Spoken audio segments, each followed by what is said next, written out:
Cordial saludo estudiantes, espero se encuentren muy bien. Nuevamente nos encontramos por el mecanismo virtual, listo. Espero que trabajemos de la mejor manera. En primer momento voy a realizar la explicación de la clase del día de hoy. Recordemos que nos encontramos en la guía número 14 o en el tema número 14, el cual tiene que ver con el tema del renacimiento. Listo, para empezar voy a leer este poema del escritor uruguayo Eduardo Galeano, que se llama La Utopía. ¿Por qué voy a leer esto? Porque me parece muy pertinente con el tema del día de hoy, ya que hubo un gran pensador en ese momento y escritor que fue Tomás Moro, que uno de sus libros se llama La Utopía, ¿listo? Donde imaginaba pues su sociedad como tal soñada. Entonces me parece pues muy pertinente leer este poema. Dice así: La Utopía. ¿Qué tal si deliramos por un ratito? ¿Qué tal si clavamos los ojos más allá de la infamia para adivinar otro mundo posible? El aire estará limpio de todo veneno que no provenga de los miedos humanos y de las humanas pasiones. En las calles los automóviles serán aplastados por los perros. La gente no será manejada por el automóvil, ni será programada por el ordenador, ni será comprada por el supermercado, ni será tampoco mirada por el televisor. El televisor dejará de ser el miembro más importante de la familia y será tratado como la plancha o el lavarropas. Se incorporará a los códigos penales el delito de estupidez, que cometen quienes viven por tener o por ganar en vez de vivir por vivir no más, como canta el pájaro sin saber que canta y como juega el niño sin saber que juega. En ningún país irán presos los muchachos que se nieguen a cumplir el servicio, sino los que quieran cumplirlo. Nadie vivirá para trabajar, pero todos trabajaremos para vivir. Los economistas no llamarán nivel de vida al nivel de consumo, ni llamarán calidad de vida a la cantidad de cosas. Los cocineros no creerán que a las langostas les encanta que las hiervan vivas. Los historiadores no creerán que a los países les encanta ser invadidos. Los políticos no creerán que a los pobres les encanta comer promesas. La solemnidad se dejará de creer que es una virtud. Y nadie tomará en serio a nadie que no sea capaz de tomarse el pelo. La muerte y el dinero perderán sus mágicos poderes, y ni por defunción ni por fortuna se convertirá el canalla en virtuoso caballero.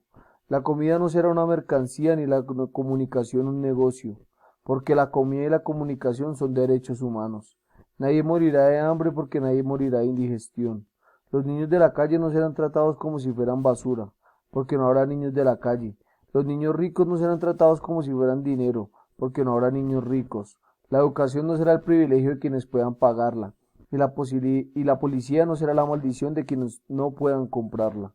La justicia y la libertad, hermanas siameses condenadas a vivir separadas, volverán a juntarse bien pegaditas espalda contra espalda.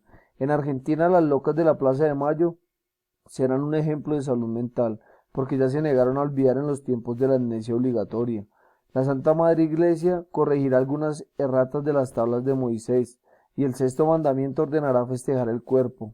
La Iglesia dictará también otro mandamiento que se le había olvidado a Dios: amarás a la naturaleza de la que formas parte. Serán reforestados los desiertos del mundo y los desiertos del alma. Los desesperados serán esperados y los perdidos serán encontrados, porque ellos se desesperaron de tanto esperar y ellos se perdieron por tanto buscar. Seremos compatriotas y contemporáneos de todos los que tengan voluntad y belleza y voluntad de justicia.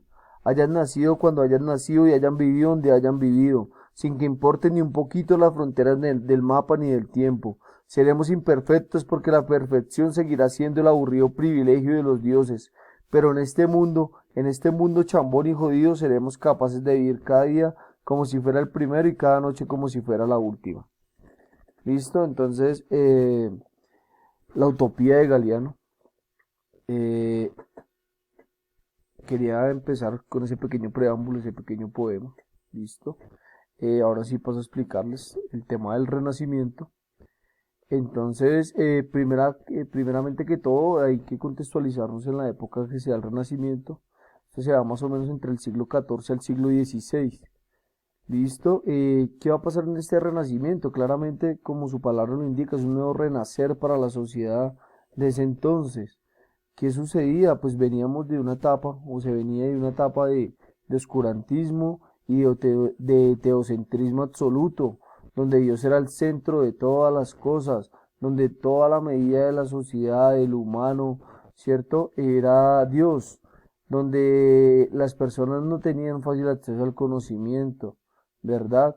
Donde la razón no prevalecía aún, sino simplemente los métodos empíricos, el conocimiento no era tan válido solo para algunos únicamente, donde se consideraba bárbaro el que no hablara latín, ¿cierto? Donde la desigualdad social como tal era primordial, donde había una estratificación del poder, donde el clero o la iglesia o el poder eclesiástico, como lo quieran llamar o como ustedes mejor lo distingan, se encontraba siempre en la punta, acompañado de una nobleza, de una monarquía, ¿cierto?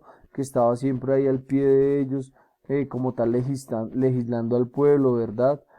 También se viene un sistema económico denominado feudalismo, donde pues la explotación de la tierra era lo que primaba y se sometía como tal al ser humano, al hombre a trabajar estas tierras simplemente por su manutención, ¿verdad? Donde se daba una compra de impuestos, bueno, un sinfín de cosas que van a traer que va a traer la época de la Edad Media y por eso el Renacimiento va a ser tan importante porque se pasa de ese oscurantismo y de ese teocentrismo, ¿no?, a un antropocentrismo, donde el hombre es el centro de todo y la medida de todas las cosas, donde la razón y el conocimiento también tienen su, su jerarquía al lado de este hombre, al lado de este antropocentrismo. Se van a empezar como tal a posicionar. Listo, va a ser muy importante esto porque ya va a surgir mediante el arte la apuesta de ese hombre, porque recordemos a Da Vinci y a Botticelli, cuando ponían al ser humano, al hombre como tal, en sus obras, ¿cierto? Develando el cuerpo, ¿verdad? Mostrándolo como era realmente, no con el tinte siempre de esa visión conservatista que se tenía en la Edad Media. Entonces por eso va a ser también tan importante. También van a haber personajes muy importantes que van a empezar a cuestionar la iglesia, como lo fue Martín Lutero, con la reforma protestante, con el protestantismo como tal, ¿cierto? ¿Y qué va a pasar con la reforma protestante? Pues básicamente se va a empezar a cuestionar a la iglesia, pero se va a empezar a cuestionar a la iglesia mediante la razón y el conocimiento, refutándole su poder, ¿cierto? Buscando que la gente tuviera un encuentro más cercano con Dios, que por qué tendría que estar la iglesia como ese puente entre Dios y el humano. No, porque no puede haber un puente directo entre Dios y el humano sin necesidad de la iglesia en el centro, ¿verdad? Porque recordemos que la iglesia de este tiempo estaba sacando provecho de esto, de la fe de las personas, ¿cierto? ¿De qué manera lo estaba haciendo? Con la política de las indulgencias. ¿Qué era la indulgencia? Pues básicamente el creyente iba, le confesaba algo al Padre, unos pecados, alguna cosa que había hecho mal o que había orado mal, y básicamente lo que hacía el padre o el sacerdote que en ese momento se encontraba, le decía que diera una gesta económica a la iglesia y de esta manera se iba a salvar, de esta manera encontraría el paraíso, ¿cierto? Esto se van a llamar las indulgencias, la política de la indulgencia, a lo cual Martín Lutero pues claramente va a atacar con la reforma protestante y va a decir, no, pero desde cuándo acá eh, la fe cristiana como tal, ¿cierto? Y la creencia hacia Dios ahora tiene que tener un tinte económico, porque esto se tiene que trabajar así.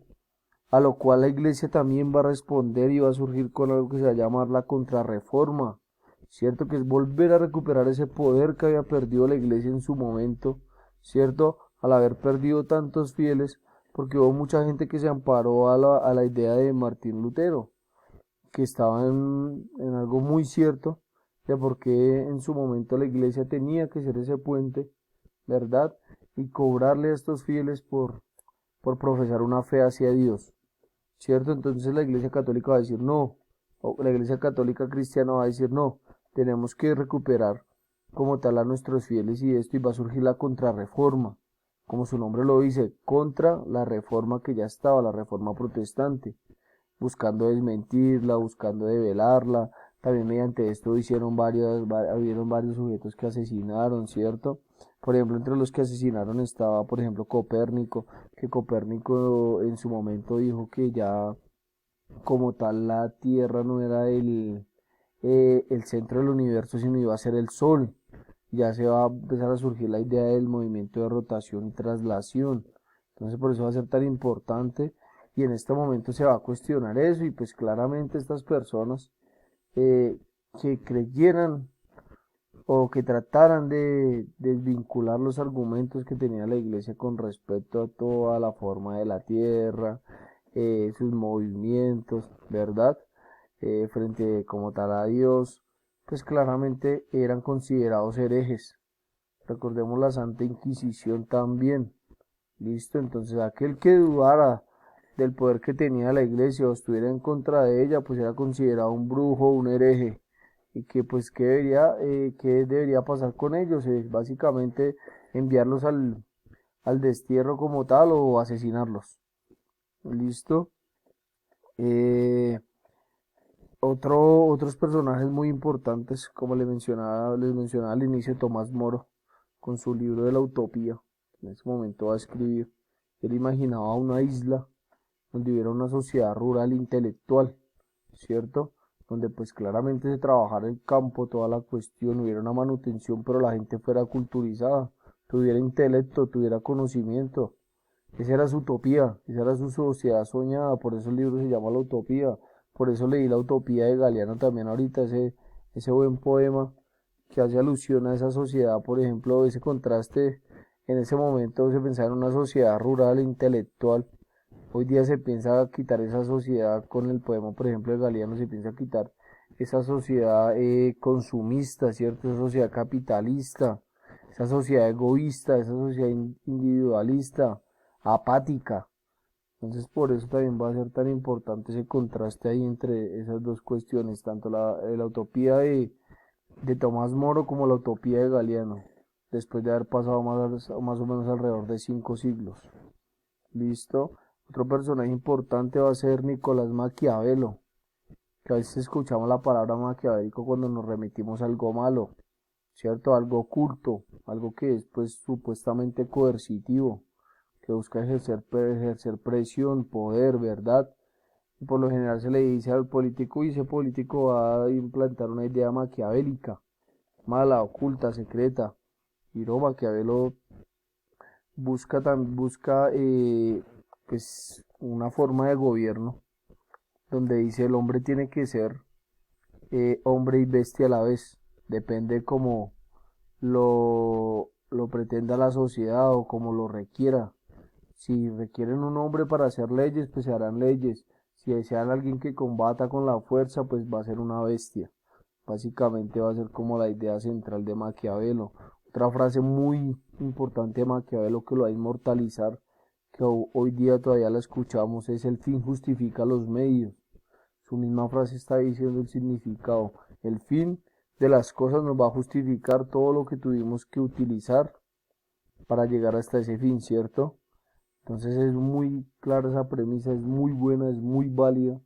Se inmortalizó Maquiavelo por eso, pero hay personas también que han satanizado a Maquiavelo y se sataniza el nombre de Maquiavelo o maquiavélico en el léxico popular nuestro colombiano como algo malo, y no porque Maquiavelo va a ser un pensante o un gran pensador en su momento, en este momento del Renacimiento, donde va a pues dar como unas pautas, ¿cierto? En su libro El Príncipe, para saber gobernar una población y tiene unas ideas muy buenas también. Entonces no se puede satanizar a Maquiavelo por eso. Bueno, básicamente y a grandes rasgos esto fue lo que aconteció y sucedió en el Renacimiento.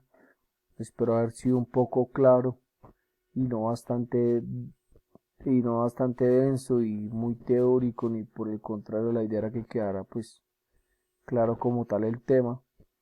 Eh, Creo que nos volveremos a ver pues hasta la próxima clase. De igual manera, esta era la explicación magistral y pues continuaremos con eh, el desgloso de la actividad de la guía ya y la explicación como tal, ya sea vía WhatsApp o vía una conferencia Zoom.